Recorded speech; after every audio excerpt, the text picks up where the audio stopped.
Hello, friends. Welcome, welcome. We are so excited to be hosting our 23rd episode titled The Trust Gap. You can't automate your way out of a culture problem. So true. While we are waiting for some virtual friends to join us in the chat and log in, thought I would get us our creative juices flowing from our panelists before we introduce them. Maybe just share what's one thing you think about workplace culture that AI can never replace.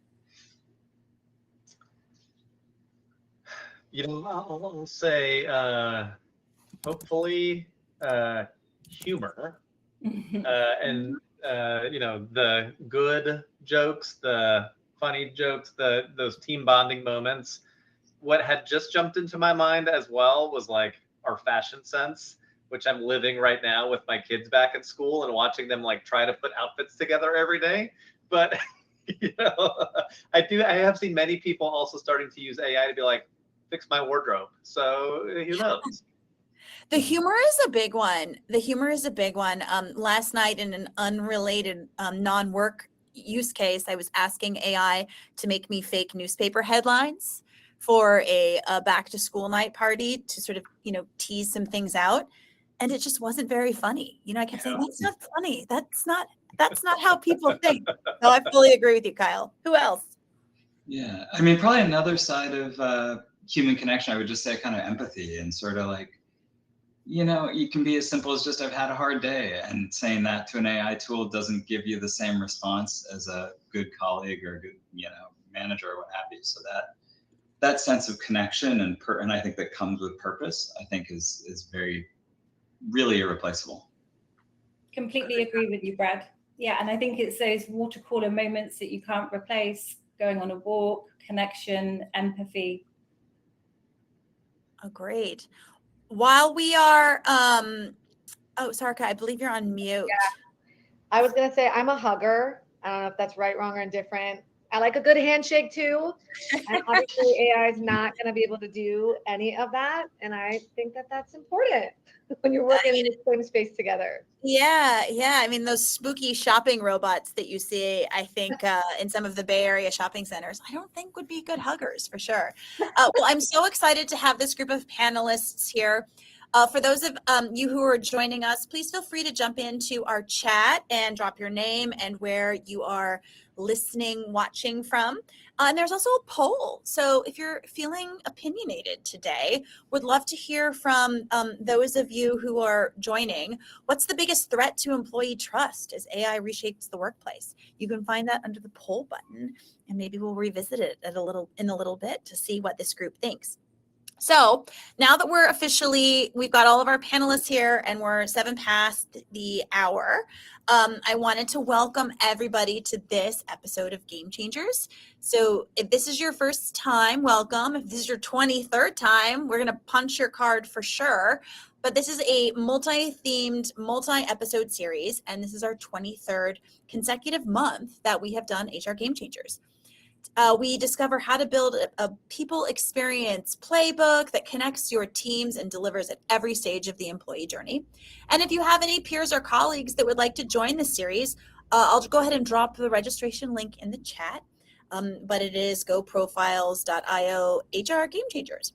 And we'll have a live Q&A during. So if there's something that you have a question about or a reaction to for any of our panelists, go ahead and drop that into the chat, and I will be keeping my eye on that. So let's get into some introductions. So hi, everyone. I'm Janelle Henry. I'm your moderator, and I have used Go Profiles, who is the sponsor of this amazing series, over the past couple of years prior to being at my current company, which is Stripe. And we were all really big fans at my most recent startup of Go Profiles. It was really a positive tool that helped build wonderful employee engagement, and, big fan. So, but what am I doing today? I'm currently working at Stripe as part of our talent and brand team. And so today, we're going to have a really fruitful conversation with 4 incredible panelists where we're going to explore how trust doesn't break. How does how does it break? What are the things that lead up to that? And how can AI contribute to that? So with that, let's get into meeting who these wonderful humans are. We have a pretty standard question here, but it's always fun to find out who these brilliant leaders were as young people. So when I call your name, please do share. What did the 10-year-old version of you want to be when you grew up? And how far off is that from what you're doing today? So Emma, I see you on my screen first. Welcome. If you want to come off mute and share what 10-year-old Emma was up to and what present day Emma is doing, we'd love to meet you. Yeah, I think I'm off of mute. Can you hear me okay? You can. Perfect. So as a 10-year-old, gosh, I wanted to be a kindergarten teacher. I love the idea of working with 5-year-olds, helping them to learn and grow. And today, I am a Chief People and Culture Officer and Executive Coach. So in many ways, I didn't stray too far from that. I mean, the book does exist. Everything I ever needed to know, I learned in kindergarten. So, maybe that should be the next book club reading. Well, it is lovely to have you. All right, Brad, welcome. Same question, my friend. Yeah, thank you for having me. I really appreciate it. 10-year-old me, I think I was still in the wanting to be a baseball player phase. Despite all my hopes, I never got past 12-year-old Little League, so didn't strayed a little bit. But what I do now is I'm a research leader with Deloitte Center for Integrated Research, where I focus on producing thought leadership and other kind of research related to the future of work. Amazing. Well, the baseball fever has definitely been big in my house for anyone who's been watching the Little League World Series. It's been quite compelling watching those young people get out there and shout out for the Fear the Bow. There's a fantastic female pitcher on one of the teams that's been striking out the fellas, which has been pretty great to see. All right, Kyle, you are up next. Same question. I had two different things from a 10-year-old perspective. One certainly would have been a professional athlete of some sort, baseball, basketball, etc. Other was an author. I was a really big reader, still am a really big reader, moved a lot growing up, and so books was just a great thing to take from place to place. So now I'm far from the field, other than when I'm wearing a polo of some sort. I feel like that's my one athletic connection. Nice. But still do a lot of reading. So I'm the future of HR leader at Deloitte. What that means is I stay on top of trends happening in the world of work, in collaboration with Brad and others, understanding what that means for enterprises and how the HR function evolves and responds and or helps the business navigate through it. So spend all my time talking to CHROs and HR leaders on a variety of topics. So looking forward to the conversation here today. Amazing. Well, thank you so much. And last but certainly not least, Sarka, it's great to see you again. Same question. What was 10-year-old you up to? Oh, awesome. Thank you again for having me. Okay, well, I'm definitely going to age myself with this one. And maybe it was not quite 10, give or take, but I wanted to be a backup dancer for NSYNC. It was like my dream. That's what I still think about that. My friends still bring it up every time we see them pop up on like our Instagram. And I'm like, oh, I really wish that could have been me. But alas, here I am in HR. But I wasn't always in HR. That's been more of like the last 7 or 8 years. But I'm now a Chief People and AI Enablement Officer at a company called TechnoMile here in Northern Virginia, just outside of DC. And I guess I'm hanging up my dancing shoes. I can't quite dance like I used to. My knees can't take it. Well, I mean, I'm of that same age group, and the Backstreet Boys have been making a pretty epic comeback. So maybe NSYNC will follow suit shortly. Oh, Janelle, we could go down. Yeah, if yes. They were amazing. Emma King, we've got a fan in the audience. Yes, Emma says they were amazing live. They really were. Wonderful. Well, that was very, very fun to hear from all of our panelists. So let's get into some of the meatier discussion points today. All right, so here's what we're going to be covering. We will be discussing AI-driven disruption, so how AI adoption is changing roles and teams and day-to-day employee experience.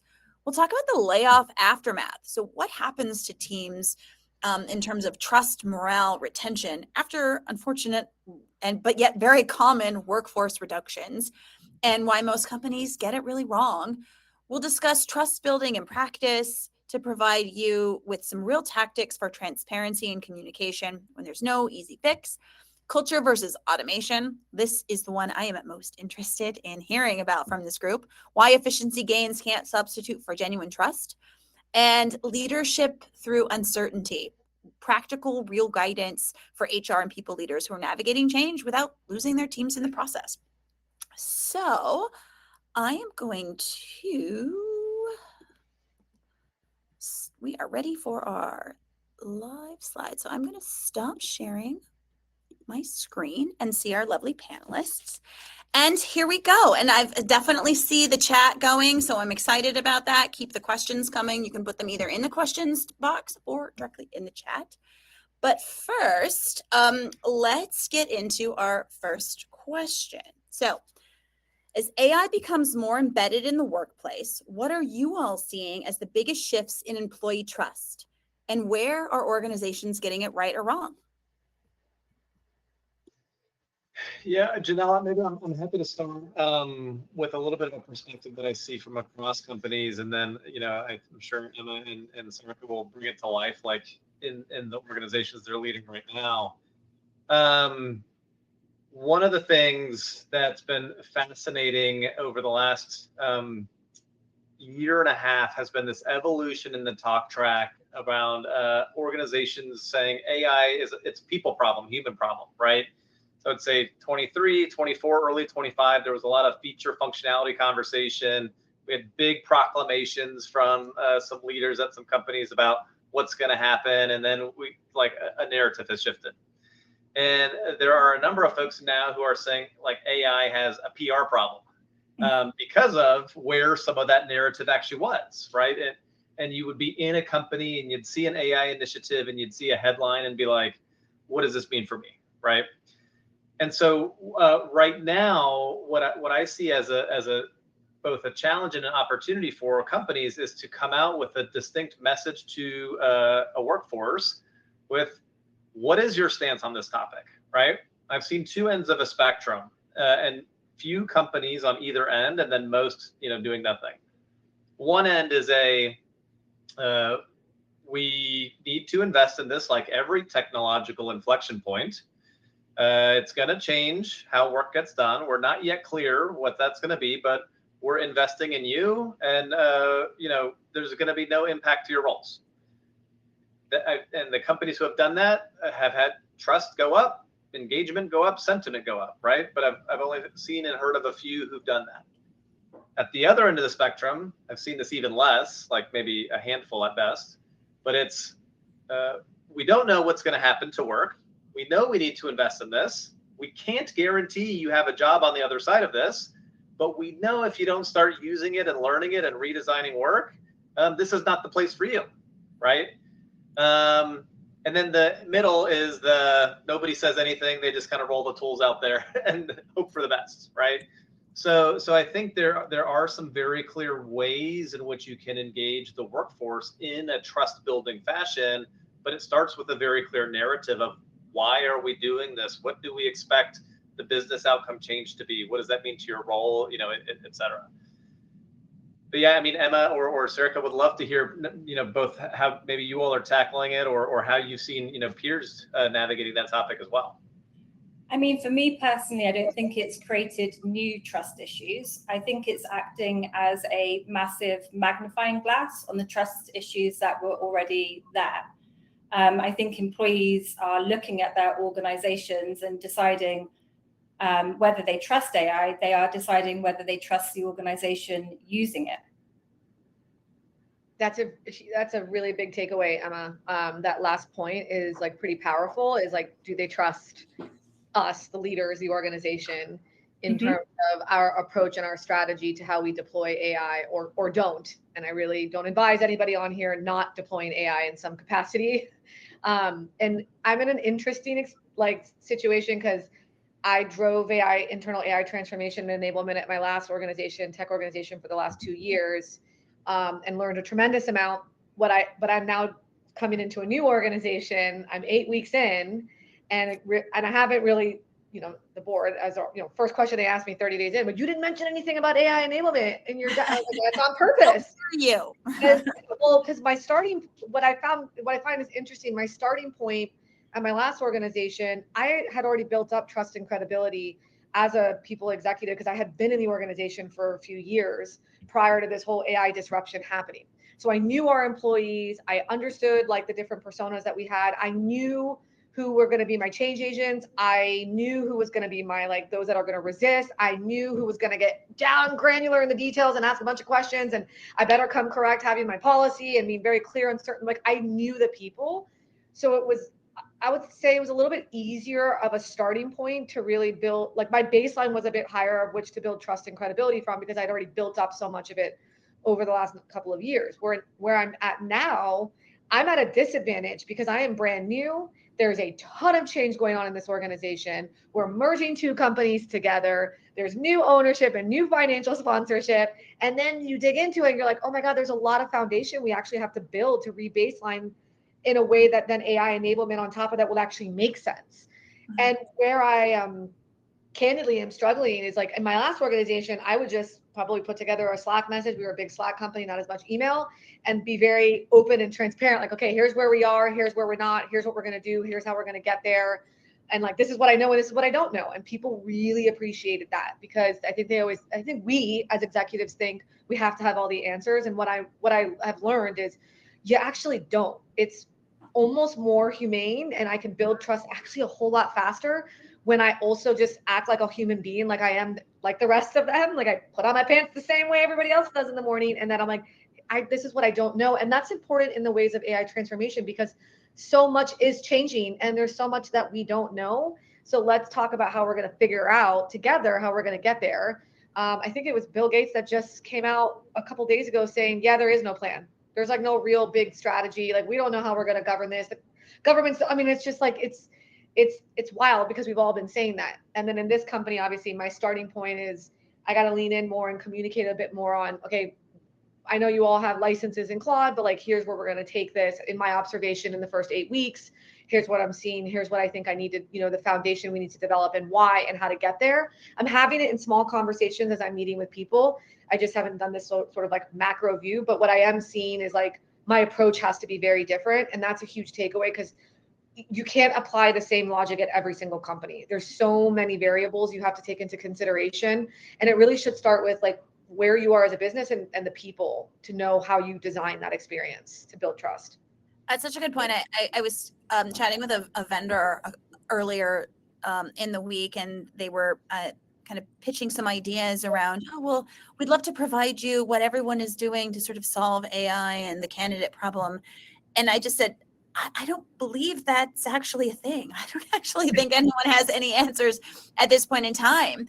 And I think if we're, looking around trying to find what everyone else is doing, it's going to be outdated information in 10 seconds. It's moving so fast that it's best to just sort of be heads down and in it and figuring it out as you go. And to your point, being very honest and saying, I've hit a wall, or I don't understand this, or I don't have the answer, rather than trying to seek counsel from people that I think are also fully exploring it. And as a follow-up question for anyone, what do you think employees are most concerned about these days when it comes to AI?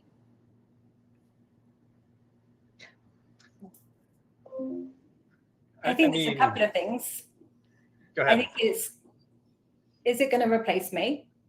Am I going to lose the parts of my role that I absolutely love and really enjoy doing? Am I just going to be checking a AI machine's output? And essentially, what does this mean for me? Yeah, what's in it for me? That's like, so like, that's like the core of like what ProSci's like change management like methodology is. Like, you always have to get to the WIFM for the employee. I would also say, and this was one that I had to tackle.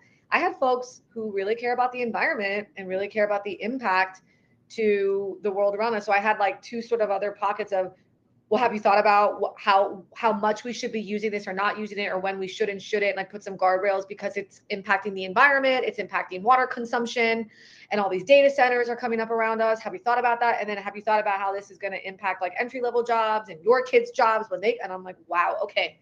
I can't tackle all of that overnight, but these are also, especially I've seen even our younger talent, the persona around younger talent, they really care about the environment and just society as a whole, and how we think about that in the context of how we govern its usage in our organization. Yeah, I think to not go deeper in what's already been shared, but there's this interesting further build around mental well-being and burnout. And I think there's even now been various articles that are like, there was this once upon AI is going to give us the 4-day work week or the whatever, right? And it's no, we're working harder, right? And I've even seen people share their individual stories of, oh, I'm waking up at 4 a.m. to check that my agents are doing what I want them to do, or all these things, right? And so, we actually at Deloitte, for 15 years, we have done the Human Capital Trends Report. So the 15th one was launched in March, and we closed it out this year with a chapter called Decisions That Echo, meaning whatever world we want to live in 2, 3, 4 years, we are making those decisions now, right? And so it gets to a question of like, what are some of the things, knowing that employees care about some of these what's in it for me questions and other things, like, are we designing the world we want to live and work in 3 or 4 years from now? Like, if we believe AI should give time back to people, then we need to design the workday now that says, I don't need to wake up at 4 a.m. to check did my agents keep doing what they were doing, or whatever it is, right? But if we're not explicitly making those design choice points, like, we will get ourselves into the dystopian future of, all the things we don't want to have happen. Yeah, and maybe just to kind of build on some of those comments, like one of the things that we're seeing now in a study we're just sort of finishing up is a lot of workers feel pretty good today and confident today and okay with what they're doing today.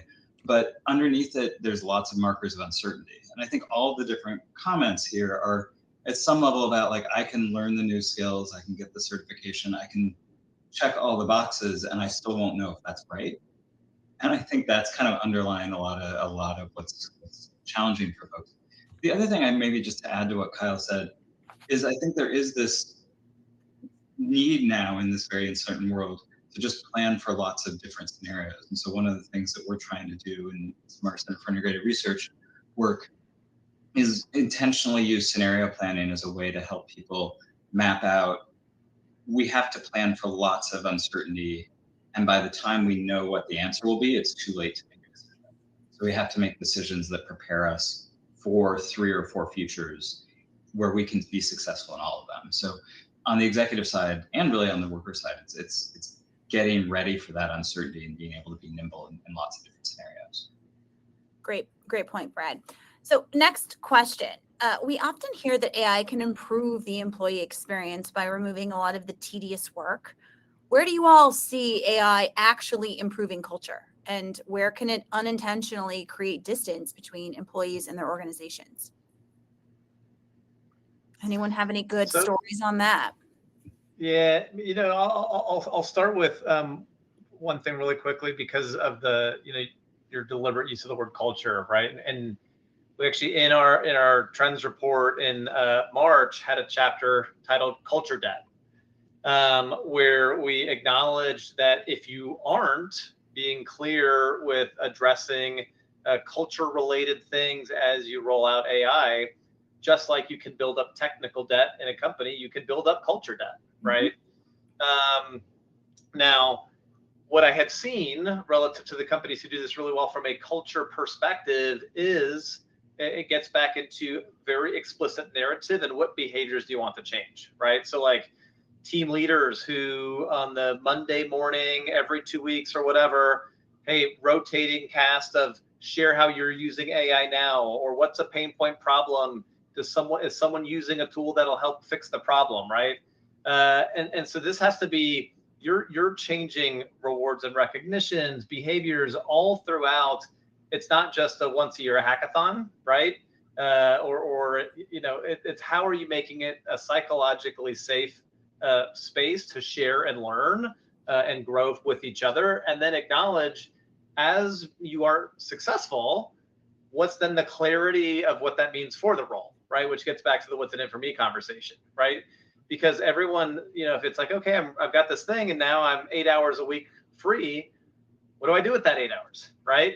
And so you need to already have a proactive answer for, well, now you get time back for deep thinking, or, we're going to give you some of the time, but can you take on a little bit more, right? Like you need to be ready, because otherwise you're just setting yourself up for the next question along the journey that employees need to be, are going to want an answer for. I mean, if you look at the most recent Gallup data, it says it's a coin flip. And 24% mentioned that culture improved and 25% said it got worse. And I personally believe that AI does not improve culture and it doesn't damage culture. Again, it amplifies what's already there. So if you have an inclusive leader, if you are setting clear expectations, if you have decent trust, then AI can help. If you've got vague expectations and a low trust environment, and that I believe that AI will erode what was already there. I think that's also a valid point. I think it depends on where you are culturally today and what sort of, do you have leaders that are exhibiting the values that we try to live by in the organization? Because in my last organization, I felt like it amplified our culture in a very positive way. But I think it was very much from the beginning, because I was leading the effort from like the people seat versus like the CTO was leading the effort. The vantage point or the perspective in which I always took was, okay, we have to always anchor every decision we make or every sort of activity that we expend energy on around what's in it for the employee and making sure that the employee was really clear on that. So in some of the points, like Kyle, what you made, like I'm going to get, 5 hours back. Okay, awesome. And there were points in time where we were running kind of, we were burning kind of hot because we had backfills, or we couldn't backfill certain roles. So people were running hot. It was like, hey, for this like project, we're going to need you to like use those 5 hours back and like take on this extra thing. But then after that, like what we're going to do is we're going to work with you to redesign the role, or we're going to do, whatever that might be. We were always very upfront and candid about what we could and couldn't do and what we needed folks to be doing. But I think also a big differentiator for us was we didn't let our senior most leaders or our managers skate by with not showcasing how they're using AI in their day-to-day environments, and also being just as honest about what they didn't understand and lessons that they're learning.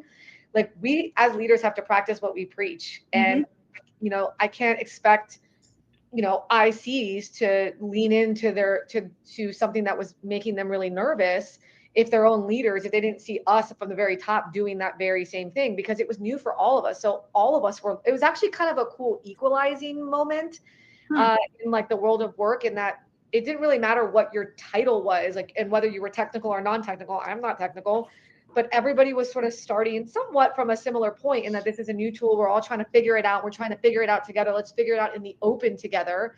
And we were also very, cognizant of like sharing all of that, like in a unified Slack channel that had like a fun kitschy name that everybody like voted on. And, we made it fun as to sort of remove that friction and that fear that some people were coming to the table with. And hearing from the CEO, like, hey, I did this and this was terrible. Like I, presented something and it was total AI slop. That's on me. Like, I think that went a long way for folks in our organization to feel like it was a bit of an equalizing moment, that we were all learning at the same time. And like, I'm not a dumb because I don't know how to use this thing. So I think you're right. If you have bad culture, it amplifies that. But if you have solid culture already in place or some great values in place, it can really be a force multiplier the best way. When we were getting more comfortable, I would say towards the end of 2026, one of my teams, we decided to do a competition to make some images of, things that we thought would would show what it was like to work at Stripe, and then we shared how awful they were. Like, this one had 27 big thumbs, and look at this, and what prompt did you use? And I think it's just so accurate to just say, show your learning, show your math, open up the notebook. Don't just show the finished product. Show how bad it was or how cringy your prompts were, and then I believe that builds so much trust. So as a follow-up question to that, does anyone have an example of automation that has had a really positive impact on your employees, either at your own organizations or in something that you've heard or read about?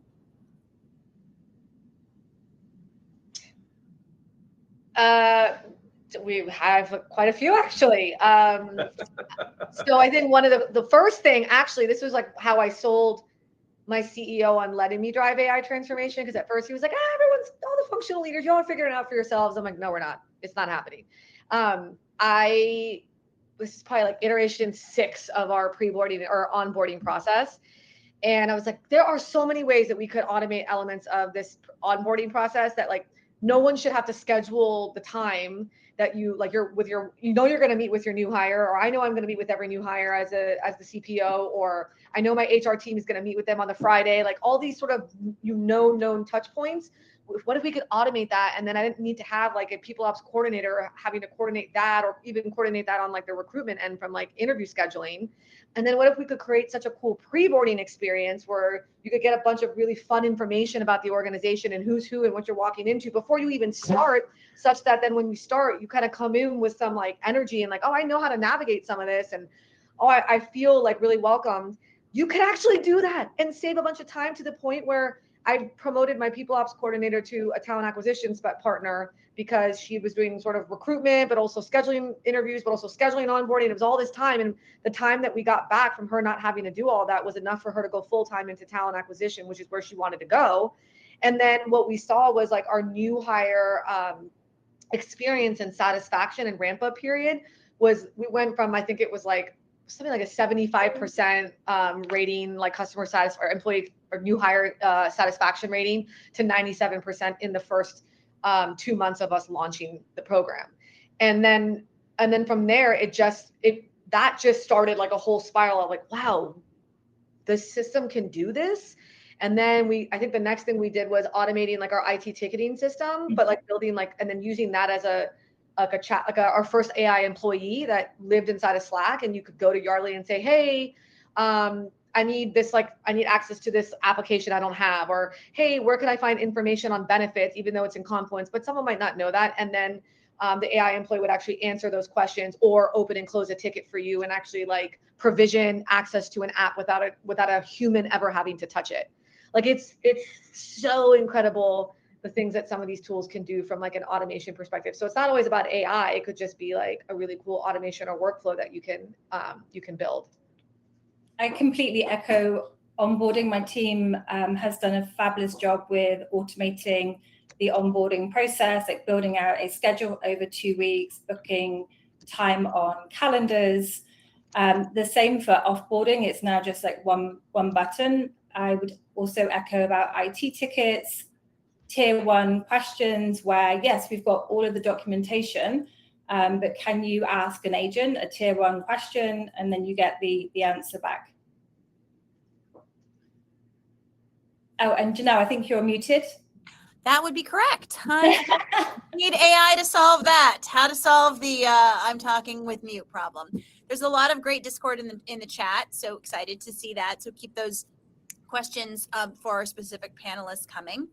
Shifting to a more complicated, heavy topic, what happens to culture when employees fear losing their jobs? And so I know that AI has created a tremendous amount of excitement around productivity, but also with that excitement, I think comes the other side of the coin, which is anxiety. How should organizations balance the case for AI with the human impact on employees?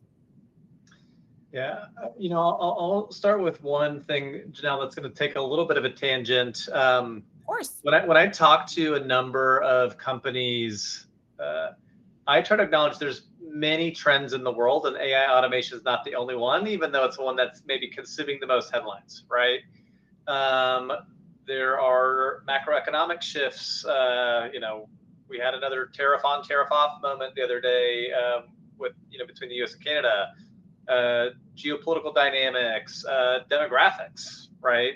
And I think there's been a lot more demographic headlines in the last year and change as people are getting very aware. Within the U.S. by 2030, everyone in the baby boomer generation will have hit 65 plus and be eligible for retirement. We've got countries around the world. China's population has declined 3 years in a row. Japan's is like at the same population size that it was in the 80s and is shrinking, et cetera, right? So if nothing were to take place on the AI automation front over the next couple of decades, the number of people in the prime labor working age range would shrink, right? And that's just a math equation, right? And so it becomes this very interesting premise of organizations. Again, this goes back to like AI has a bad PR problem, right? We heard leaders saying a year and two ago, AI is going to wipe out white collar work or 50% of white collar work or blah, blah, blah, blah, blah, right? Not only do we not have enough compute power to do that, the data centers aren't being built to enable that compute power to do that, nor does anyone want that to happen anyways, because we want people to have jobs for an income, to fund life for their family and their communities, because that's how the economic chain goes, right? So if I then bring that back to your question, right, this is where you need this very compelling story on why are we investing in this technology and how are we investing in the humans, because you need to invest in both together to actually drive some sort of new business value, right? And so I think, very explicitly to your question, yes, there's going to be, if there's no narrative around it and people just continue to read layoff headlines, to which many organizations have also debunked as normal corporate restructuring and not related to AI, right? You're just going to get workers who, quote unquote, resist, right? And I've seen some chief people officers tackle the topic of resistance and say, it is not active resistance. It is anxiety or fear or lack of a compelling story for why I should, do this, right? So it's a tremendous opportunity for organizations to show up with a clear narrative for how you're investing in the humans. Yeah, and I think it's also being really honest to say that we don't have all of the answers. Like sharing what you do know, like sharing what you don't know, and also sharing how you're going to give updates as well. Radical candor is needed right now. Totally agree. As a follow-up to that, do you think that companies should be more transparent about how AI will actually change specific roles? I mean, given that people see this like Anthropic's disruption report and other things, right? There's enough information out there that people don't have to go too far to find a perspective, right? Now, disruption potential does not mean your role in your company will be disrupted unless the company is now investing in the technology to go tackle certain types of work, right? So I do think, and this is where, at Deloitte, we've used a framework around roles of today into roles of tomorrow. Roles of tomorrow, that might be AI assisted, augmented, or AI powered. AI assisted means the work will still have a lot of human to human interaction, right? Salespeople talking to their customers, HR business partners talking to leaders and managers, right? There's still gonna be a lot of human to human interaction. Will AI help you do the work differently? Yes. AI powered roles today that, like Sarika, you sharing like the IT ticket handling, right? Maybe I don't need a human responding to a case, right? Because now I've built a system and I have technology that is able to do that. Well, now the role of the human will change. Managing the knowledge that feeds the agent or managing the team of agents, right? And so being able to tell workers, hey, this is where we think your role is headed, gives them clarity around, now this is the skills I need to build, this is how my job will change, my own learning journey, right? So I do think there's a lot of tremendous potential if you can share that, because again, otherwise it's just like, I see AI initiative here, I see headline there, like what's going on inside my head? Maybe just to add to that a little bit of some data points from a study that Kyle and I were involved with about a year ago. There's actually a lot of worker interest in upskilling through AI and sort of being brought along in the story. So just for instance, a survey we did about a year ago, 61% of respondents said AI can support upskilling, and in particular, 25 to 34-year-olds were most likely to agree, so 66% of those. So those are not very, very beginning of their career, but pretty early career. And they're looking for opportunities. And, I think to Kyle's point, they can either see the headlines of, well, sorry, you went to college, best of luck to you, or they can see, they can get a story that's, how do I sort of build on these and learn these tools and use them to help me get better and accelerate my skill development faster. So there is an appetite there, but people need to hear that story. Well, and I think companies need to be more intentional about investing in that. Enablement is a really big part of this, like to drive the behavior change, because ultimately that's what this is, guys. That's what AI transformation is. It is not about a tool.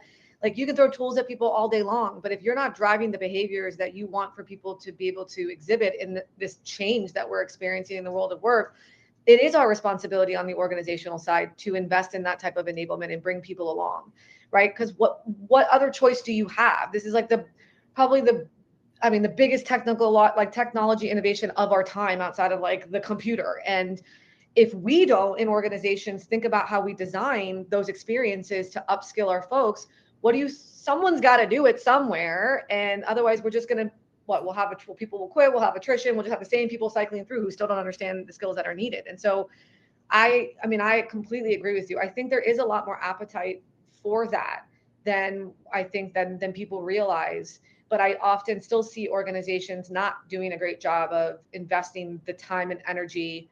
And honestly, it doesn't have to be something super expensive. All the enablement that we were doing in my last organization was all like organic, like grassroots with my AI working council, was like people doing this as like another part of their job because they wanted to learn. So it was a forcing mechanism for all of us to learn. And then we could use AI to help build our training.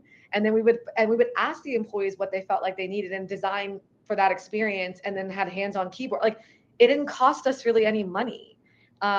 Whereas I don't know, a few years ago, pre-AI, like we have to like invest in the like learning development platform, and you needed like, an instructional designer. Like you don't need that as much anymore, like because you can do a lot on your own, which is I think a little bit of the power that AI is giving to us at our fingertips. Yeah, and I think the key is like what I'm hearing is that the employees have to participate in the change, like bring them along, give them the pen. Okay, this is going to save you time. How do you want to use that time? How do you want to reinvest that time? Don't just say to them, your job's going to change and I don't know how. Involve them, help them to shape the role. Absolutely. And I think, Kyle, you said this when you were talking about sort of where organizations are sort of falling on this like spectrum. There is an element of, and there was a point in time we had to do this in my own organization, is, hey, this is where we're going. Okay. We are going to invest. We believe in the transformation that AI is bringing to the organization. We're not saying that we're doing this because we want to replace a bunch of people. Like that's not our reasoning for leaning in. We're building AI capabilities inside of our product for our customers. We should understand what we're building, and we should also be willing to learn alongside our customers are learning. And we're going to invest in enablement and help you and bring you along. But it's the same thing I tell employees all the time. It's your damn career. Okay. You got to meet us halfway. It's not your manager's job to do your development for you. It's your job. You want it, advocate for yourself, but I'm going to help create the ecosystem in which you live in, that you're going to have opportunities to do that here in your day-to-day job, like on the job training. And also you should lean in outside of your day-to-day, environment at work, because it's not just our job. But I'm telling you, meet me halfway. And if you choose that you don't want to, that's great. Then you can self-select out of the organization, because the organization is going this way. And I said, while it's not in your performance review today, it will be in the next probably 6 months to a year. So don't be surprised when we start assessing you against the outcomes that you're driving, not how much tokens you're using. What outcomes are you actually driving? I'm going to ask you those questions. And if you got nothing, you're probably not going to have a future here. But I think what happened in that some people were like, some leaders were like, you're going to say that? I'm like, you're damn well I'm going to say that because I'm giving them clarity. And I'll tell you, 98% of the people were said that they appreciated the candor and being so blunt and honest. There's like 1 or 2% that maybe didn't like it, but they didn't like it because it's not what they want to do. But you're going to be hard pressed to go anywhere that isn't investing some way and have some expectation to build these skills. Yeah. But I think it is giving people the time to learn, giving people the time to experiment, make mistakes, which we've already discussed, and help build confidence. Like, it doesn't have to be perfect, but we're going to learn, and we're going to learn together. Yeah, and one of the things that I think is really interesting, in the past, you know, 4+ years backwards, there typically was not an expectation at the individual level that you were constantly improving your job, right? It's like you had a job, you did a job, and there was a continuous improvement team somewhere that would go around and improve things based on some sort of signals, right? Now, what we're saying is everybody should be continuously improving your job, and you learn the tool, use the tool, do something different, right? And I think there's a massive, massive implication and shift that we're tackling, right? And Sarka, you noted it, right? Like, because we've got companies who are saying, like, everybody, you got to get in, you got to start using it. And there are people are like, well, this gets back into what are those, unique, enduring human capabilities like curiosity? And then what if you're not a curious person? Well, is that factual? Were you raised that way? Can you teach people to be curious, right? And then, Emma, to your point, it gets into, some people who are like, how long do I wait to see if the people will learn, right? Do I give them 3 months? Do I give them 6 months, right? What type of learning environment will I create for them? Is it one day a month, or clear the calendar, learn AI? Is it 1 hour a day every week, right? So these gets back to like these design choices at a much more granular level of how people spend their day and their week, that I think people are starting to realize, right? This was one of the problems with return to office, right? If I draw that parallel, when people are like, come back in 3 days a week, they're like, well, which days and why? Right? Why would I go to the office and sit on a call all day long? I'm doing nothing differently than I would have been at home, right? And so it's almost like, how do we help people calendar design their day, their week, to be able to spend time learning? I think, in maybe the research that Brad had referenced, what we did, for some people, they're like, I have no time in my Monday through Friday to learn AI. Like, that's their blocker. I just don't have the time to even learn it, right? So, well, then how do you help people make the time? I love what you're saying, and it goes all the way back to trust, because you're designing for the work week. Let's figure this out, how we're going to learn together. And then you have also companies saying, okay, do it on your own dime, on your own time. And then we question why we don't have trust. Yeah, exactly. And I think it's okay to try things. And then if it doesn't work, try different things. Like, we don't have, and at one point someone's like, what's your AI strategy? Like, at my last company, I'm like, guys, I don't have one. I'm waiting for you to tell me, because I'm evolving and I'm moving based off of your feedback. What's working, what's not working. Like, this is an iterative process. Like, we're going to do this together. I want you to be bought in to this transformation and be part of the design of the transformation, because it's so, like, I could spend all this time writing you a strategy and it'll change in 24 hours because so much of AI is changing that quickly. And so it just doesn't make sense. But, here's sort of these like non-negotiable operating principles of which we're going to design and transform together with, right? And one of the things we started that was really fun was called Focus Fridays. It's like AI was the FRIDA. We had to come up with a kitchen name for everything, a little logo.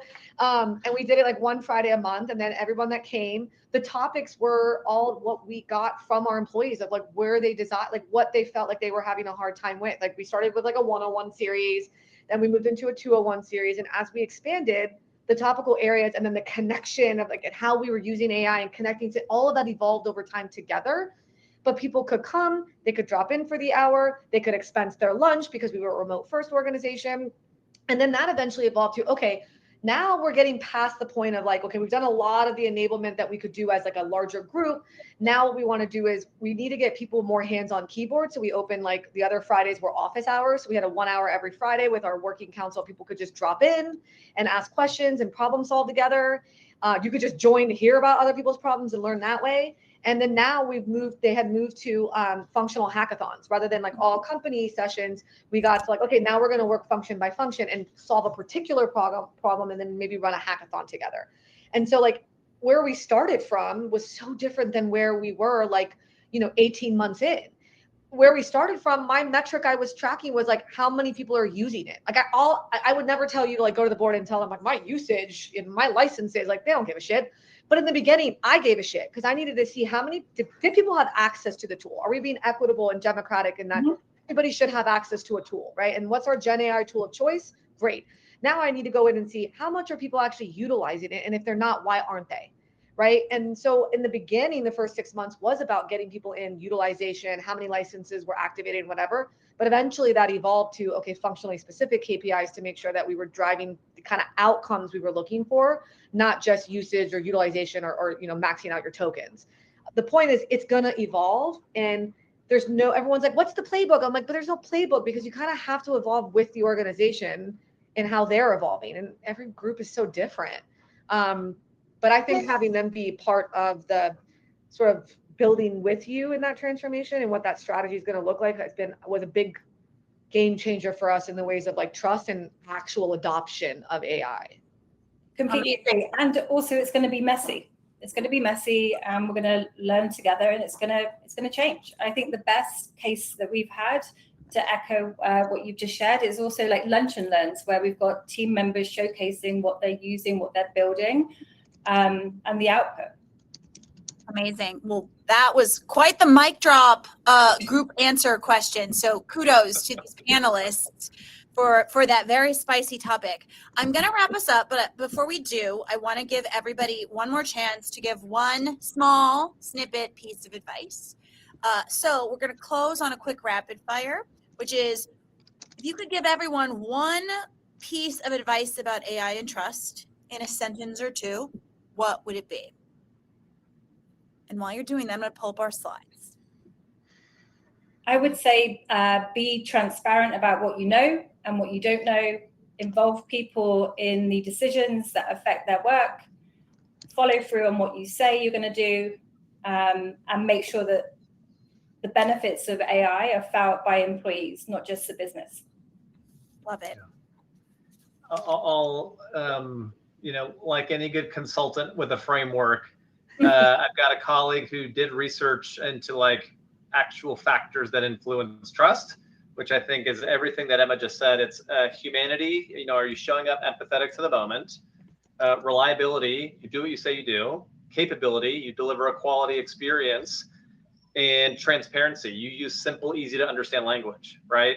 So if you can think about all four of those dimensions as you are rolling out AI initiatives to the organization, you should be able to measure are you starting with trust and where are you headed, and are you making the right progress?